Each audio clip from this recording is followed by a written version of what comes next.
आज हम बनाएंगे पीनट से काजू वाली बर्फ़ी।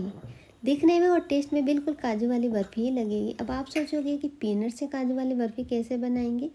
तो जी, ये दिखने में एकदम काजू वाली बर्फ़ी लगेगी।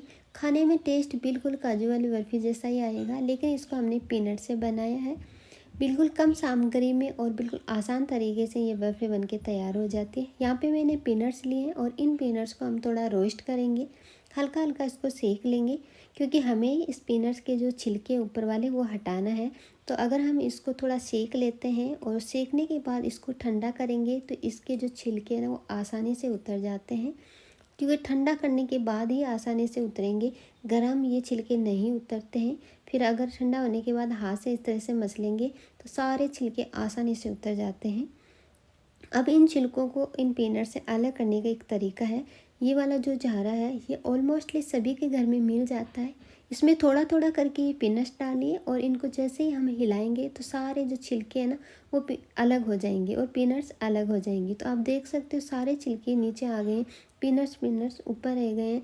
एकदम साफ तरीके से ये अलग अलग हो गए हैं। इसी तरह से जितने भी हमारे पास मैंने जो भी रोस्ट किया है, जो छिलके हटाए हैं, उन सबको इस तरह से साफ़ कर लेंगे। बिल्कुल भी फूंक मारने की ज़रूरत नहीं है, आपको उलट पुलट करने की बिल्कुल भी ज़रूरत नहीं है। आसानी से ये अलग हो जाते हैं।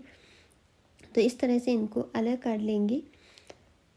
अब हम इन इसके अंदर जो थोड़े बहुत आपको दिख रहे हैं मूंगफली के छिलके और साथ ही कुछ ब्लैक ब्लैक भी जो ज़्यादा सिके हुए हैं वो इनको हम अलग कर लेंगे, ताकि हमारी जो जो बर्फ़ी है ना वो एकदम टेस्टी और दिखने में भी सुंदर दिखे। तो ये देखिए इनके छिलके अलग हो गए हैं और इनमें से हम जो थोड़ा ज़्यादा जल गए हैं उनको हटा लेंगे। और जिनके छिलके नहीं हटे हैं उनको भी हाथ से एक ही दो दो बच्चे हैं, ज़्यादा नहीं है, तो उनको हटा लेंगे टेस्ट बढ़ाने के लिए। बाकी तो ये कोई ज़्यादा फ़र्क नहीं पड़ता इससे। ये देखिए एकदम साफ़ हो गए हैं। अब हम इसको जो बनाएंगे ना बिल्कुल मेजरमेंट के हिसाब से बनाएंगे ताकि टेस्टी बने। तो मैंने यहाँ पे एक कटोरी ली, आप भी अपने हिसाब से कोई भी कटोरी जो भी आपको लेना है वो या माप तोल के जैसे भी लेना वैसे ले लीजिएगा। तो ये जो कटोरी आप देख रहे हो ये मैंने 3 कटोरी यहाँ पे पीनट्स के लिए हैं।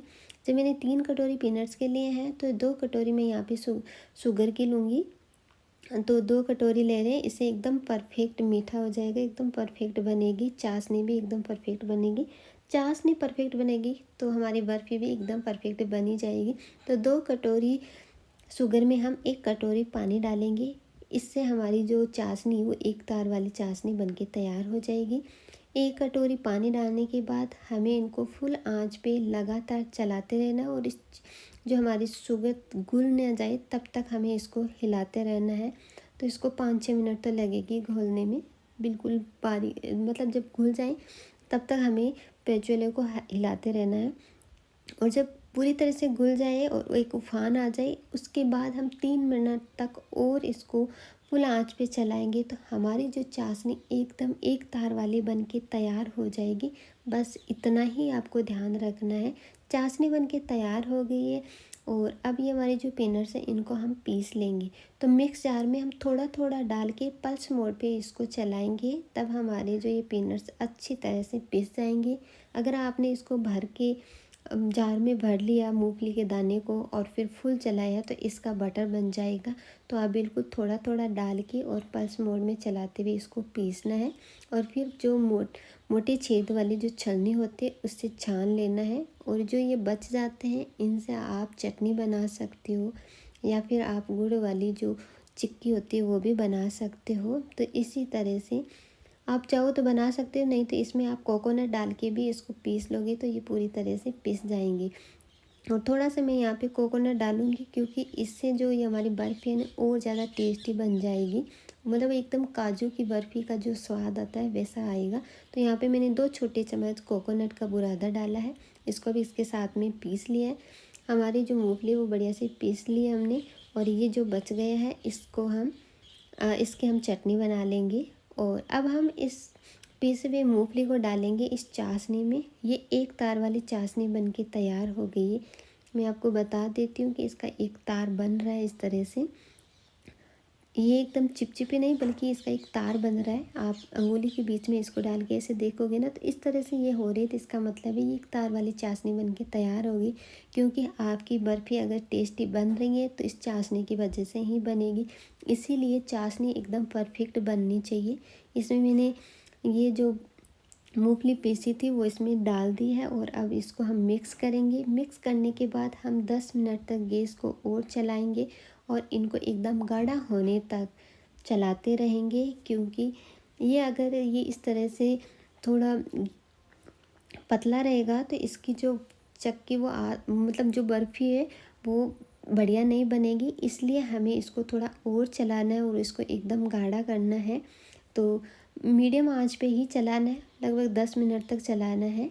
और इसके बाद हमें कोई भी एक प्लेट वगैरह ले लेनी है, उसके नीचे हम घी लगाएंगे ताकि आसानी से निकल जाए। तो यहाँ पे मैंने घी लगा लिया है और इस तरह का हमारा बैटर हो जाए तब तक हमें इसको चलाना है। और ठंडा होने के बाद हम इसको इसमें फैला देंगे।